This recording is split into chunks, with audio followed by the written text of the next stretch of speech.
lots of issues with Columbus.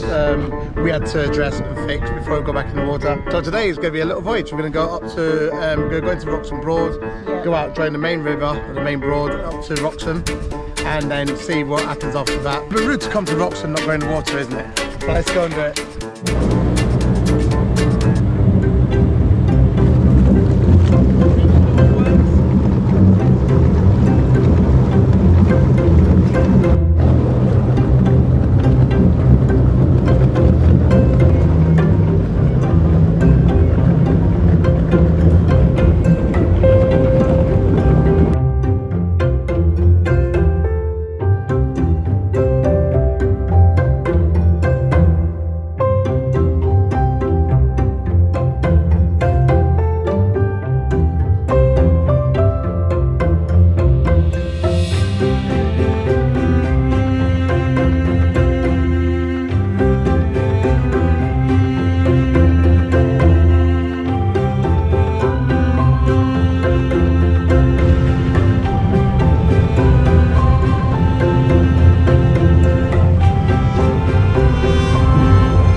Right guys, we've replaced Columbus with a new form of transport while we're on the park. So these are a great upgrade if you're staying on the holiday park.